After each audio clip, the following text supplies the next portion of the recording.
예. 망무임승차 법안이 방지 법안이 필요한 이유라고 하면서 인터넷 생태계 시장 실패가 발생하고 있다. 그래서 우리나라 인터넷 트래픽의 34.1%를 차지하고 있는 구글과 넷플릭스만이 인터넷 거래질서 거부하여 시장 실패를 초래하고 있다고 하는데, 자, 시장 실패라면 생산이 과잉돼서 물자가 낭비된다거나, 또는 과소 생산이 돼서 충족되지 못한 수요가 있다라거나, 또는 뭐 소비자 후생의 저하가 있어야 되는데, 뭐 어떤 문제가 있어서 시장 실패라고 얘기하는지 모르겠습니다. 도리어 시장 실패가 있다면 인터넷의 기존 거래 질서에 반하는 그 발신자 종량제 때문에, 그 발신자 종량제의 그 과실을 독점하고 있는 망사업자들 쪽에 시장 실패가 있는 거 아닌가요?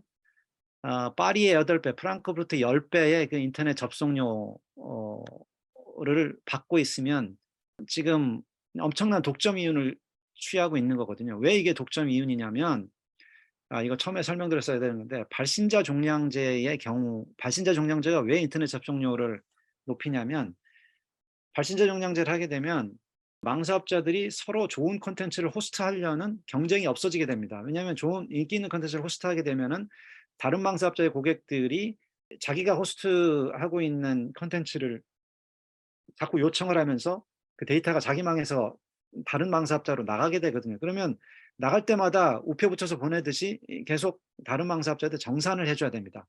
그러다 보니까 킬러 콘텐츠를 호스트하는 걸 서로 싫어하는 거예요. 그러다 보니까 이 경쟁이 없어지면서 결국에 인터넷 접속료가 이렇게 엄청 높아지게 된 거거든요. 물론 거기엔 플러스 그 종량제 정산 콘텐츠 제공자에게 전가한 그런 문제도 있습니다. 결국은 경쟁이 없어지면서 발생한 거기 때문에 이거 독점 이윤인 거예요. 예, 이 독점 이윤의 발생이야말로 바로 시장 실패를 보여주고 있는 겁니다. 지금 당장 필요한 것은, 시장 실패를 수정하기 위해서 필요한 것은 발신자 종량제의 폐지입니다. 그리고 여러분들, 이 25만 그 서명자 여러분들, 실제로 여러분들의 힘을 빌어서 발신자 종량제 폐지까지 밀고 갈 겁니다. 한국의 망을 정상화할 겁니다.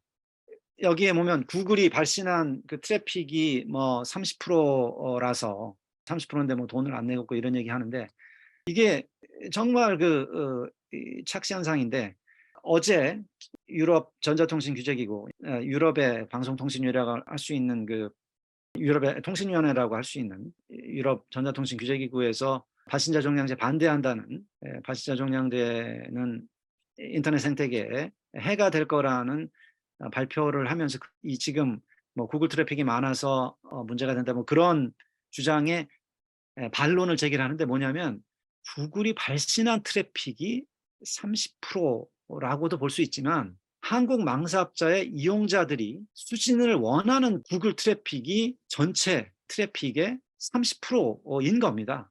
유럽 전자통신 규제기구도 뭐라고 얘기하냐면, 트래픽은 보내는 쪽이 유발을 하는 게 아니고, 그냥 서버에 컨텐츠를 올려놓으면 전 세계에서 그 사람들이 컨텐츠를 보려고 컨텐츠를 가져가기 때문에 그때 트래픽이 유발된다.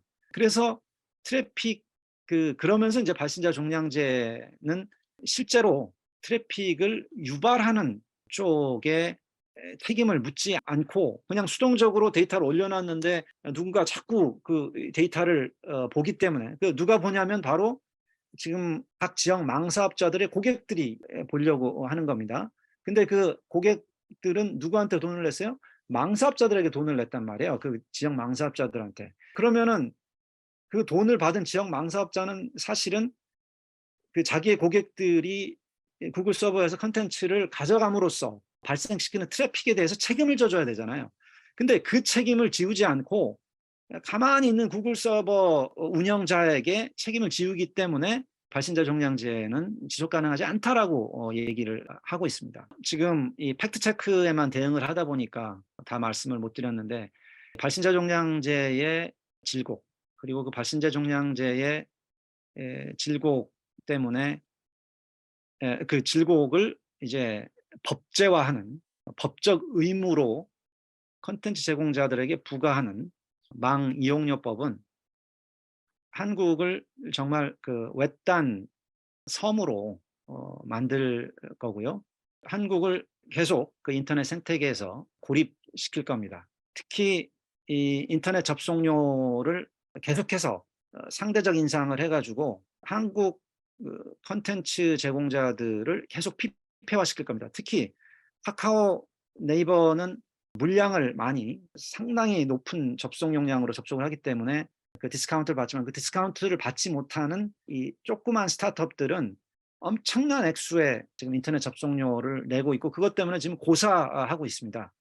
그 상황을 반드시 타개해야 합니다. 그리고 그걸 타개하기 위해서는 그 발신자 종량제도 폐지해야 되지만, 지금 우리나라는 이 OECD 국가 중에 이렇게 망 사업자들이 그 인터넷 접속 장터에 참여하지 않는 나라가 없습니다. 이 인터넷 접속 장터라는 건 말씀드린 것처럼 망 사업자들이 상위 망 사업자에게 인터넷 접속료를 내면서 이렇게 망의 위계 질서를 만들 수도 있지만, 이 서로 간에 직접 접속을 함으로 해서, 그러니까 피어링을 함으로 해서도 그 인터넷망의 이 복잡도를, 그 연결성을 더 향상시킬 수가 있는데, 서로 접속을 하길 원하는 업체들이 만나서 주로 무료 접속을 할 수 있도록 해 주는 한 군데에서, 그래서 1대 1만 하는 게 아니라 한 뭐 수십 개의 망사업자나 CDN들이나 콘텐츠 제공자들이 한꺼번에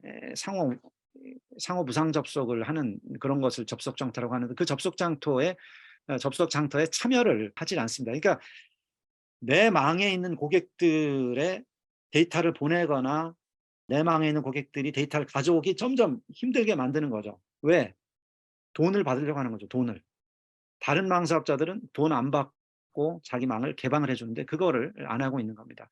사실은 그것 때문에 한국에서의 인터넷 접속료가 비싸진 측면도 있습니다. 그래서 망 사업자들이, 이 대형 망 사업자들이, 특히 지금 제가 계속 망 사업자라고 하는데, 소형 망 사업자들은 이런 독점 이윤 누리고 있지 않고요. 소형 망 사업자들은 대형 망 사업자들에게 인터넷 접속료를 내야 되기 때문에 도리어 소형 망 사업자들은 피해자입니다. 소형 망 사업자들도 지금 구제를 해 줘야 되고, 소형 망 사업자들이 사실은 거의 없기 때문에, 피폐화돼 있기 때문에 사실은 이 독점 이윤이 지금 만들어지고 있는 겁니다, 대형 망 사업자들에 대해서. 그래서 이런 것까지 전부 다 정상화를 하는, 망을 정상화하는 운동을 반드시 펼쳐가겠습니다. 들어 주셔서 감사합니다.